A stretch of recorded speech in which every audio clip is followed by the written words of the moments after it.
Olá, eu sou Paula Batista, criadora do Ser Antirracista. Seja bem-vindo e bem-vinda, onde eu trago pílulas de conteúdo sobre antirracismo, numa proposta de ajudar você a adquirir conhecimento para atuar como antirracista onde você está. Precisamos de muitas pessoas nessa luta. Vem com a gente! O tema desse episódio é: mas afinal, quem é o racista? Bem, se eu pedir para você imaginar aí na sua cabeça quem é o racista, acredito que boa parte dos que estão ouvindo esse podcast vão pensar que estamos falando de uma pessoa ignorante, muitas vezes um extremista com ideias retrógradas, que fala e se comporta de forma muito agressiva. É claro que você não acha justo que você ou alguém que você ama seja enquadrado dentro dessas características. E é aí que mora um grande problema do racismo. No Brasil, dificilmente alguém vai se enxergar no papel de racista. E se não há um agente provocando o ato, aparentemente não há um ato, certo? Então, quem é o racista? Bom, já vou entregar o jogo logo de início para você não ficar se iludindo e achando que haverá uma revelação surpreendente no final. O racista somos todos nós. Trago dados. O Poder 360 realizou uma pesquisa entre os dias 22 a 24 de junho de 2020 com 2.500 pessoas em 549 municípios, nas 27 unidades da federação. Apesar de toda a discussão sobre as questões raciais no Brasil, 12% dos entrevistados ainda acreditam não haver racismo no Brasil e outros 12% não souberam responder. Lembrando que essa discussão, essa pesquisa foi feita logo após a morte de George Floyd nos Estados Unidos, acontecimento que gerou muita comoção lá e aqui no Brasil também. Esse mesmo tipo de pesquisa foi realizado em 1995 pelo Datafolha e mostrou que a percepção de que existe racismo no Brasil, de lá para cá, diminuiu. Os que responderam que há racismo no Brasil, sim, foram 76% dos entrevistados em 2020 e, nos anos 90, eram 89%. A pesquisa também mostrou que aumentou o número daqueles que se declaram abertamente racistas. Em 1995, eram 10%. Em 2020, 28% dos entrevistados se declararam abertamente racistas. O que essa pesquisa mostra é que muitas pessoas enxergam o racismo no Brasil, mas pouquíssimas admitem serem racistas. Meu sonho, na verdade, é que em uma futura pesquisa incluam a pergunta: você é antirracista? Acho que aí teremos, de fato, uma noção de quantas pessoas realmente estão engajadas nessa luta. Digo isso porque em uma pesquisa eu também iria responder que eu não sou racista, apesar de compreender que todos nós temos atitudes racistas.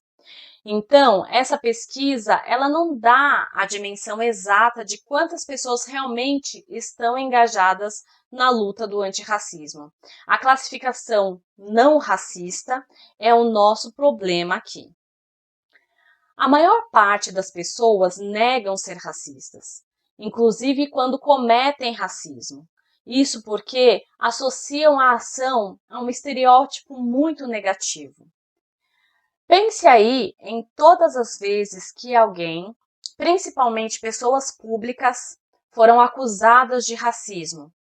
Elas negaram veementemente e muitas vezes, logo em seguida, publicaram fotos abraçadas com pessoas negras ou vieram a público, listando os seus amigos e familiares negros, como se isso fosse as isentar de serem racistas. Não isenta, e posso ser sincera, só piora a situação. Em muitas mediações que realizo em escolas, quando há um episódio de racismo, há sempre a mesma fala da escola, dos pais, dos alunos agressores, a fala de que não tivemos a intenção de sermos racistas. E eu acredito nisso, mas isso não exclui a responsabilidade dessas pessoas nem a dor da vítima. O que a gente precisa entender disso é que, no Brasil, o racismo é um aprendizado. Desde pequenos, somos ensinados a sermos racistas. A mídia que mostra na maior parte do tempo somente pessoas brancas, o conteúdo escolar que coloca o negro muitas vezes numa situação de inferioridade, os espaços que frequentamos e que muitas vezes há pessoas negras servindo e pessoas brancas desfrutando, a maior quantidade de pessoas negras em situação de rua, tudo isso vai ensinando para todos nós qual é a imagem que temos que ter das pessoas negras. Se não há um esforço cotidiano para reeducarmos o nosso cérebro, podemos sim cometer atos racistas. E como eu disse, mesmo que não intencionalmente, ainda assim é um ato racista que deixa marcas nas vítimas. No livro Não Basta Não Ser Racista, Sejamos Antirracistas, de Robin DiAngelo, ela afirma: a estrutura bom/mal é uma falsa dicotomia. Todas as pessoas têm preconceitos, especialmente em termos de fronteiras raciais em uma sociedade segmentada por raça. Meus pais podem me dizer que todos somos iguais, posso ter amigos negros e não contar piadas racistas. Mesmo assim, ainda sou afetada pelas forças racistas, pois faço parte de uma sociedade cujo alicerce é o racismo. Ainda serei vista como branca, tratada como branca e terei a experiência de vida de uma pessoa branca. Minha identidade, personalidade, interesses e afetos se desenvolverão a partir de uma perspectiva branca. Terei uma visão de mundo branca e um quadro de referência branco. Em uma sociedade na qual claramente a cor da nossa pele importa, nossa raça nos molda profundamente. Se quisermos desafiar essa estrutura, teremos de fazer um balanço honesto de como ele se manifesta em nossas próprias vidas e na sociedade ao nosso redor.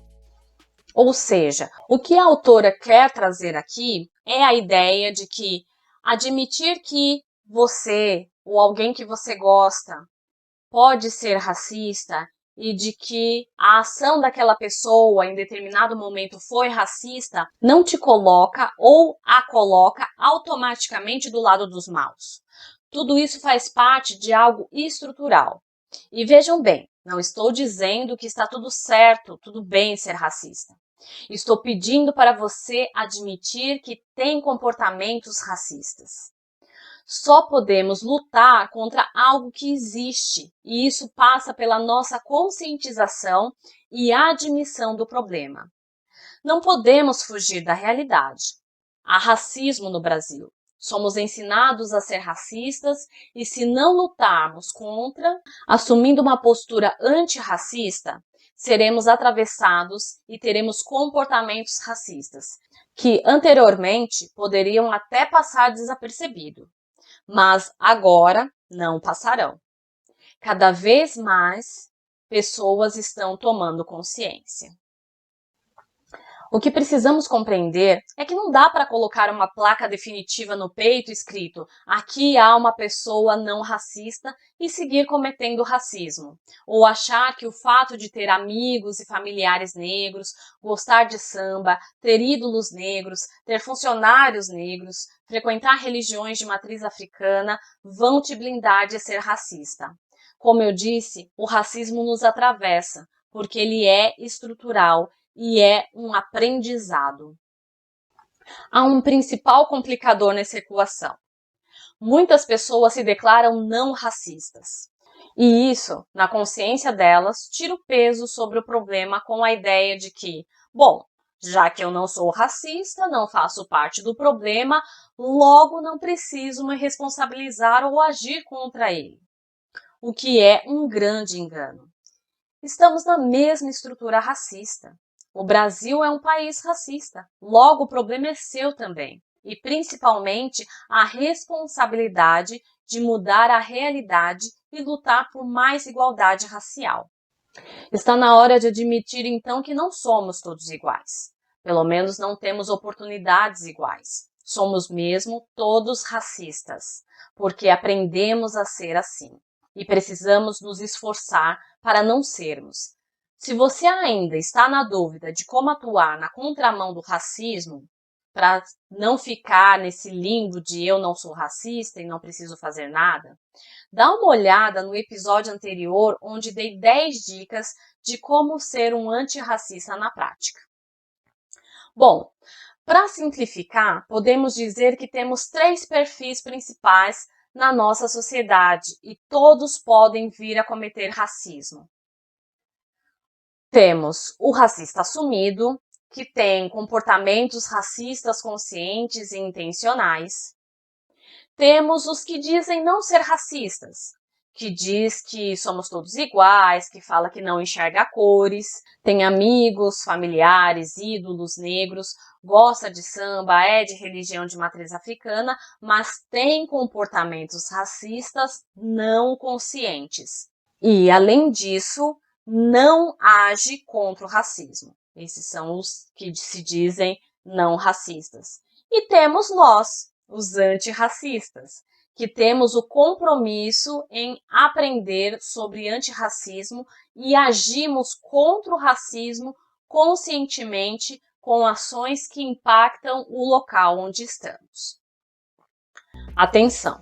O Ministério do Bom Senso adverte: antirracismo está ligado à ação. É preciso agir.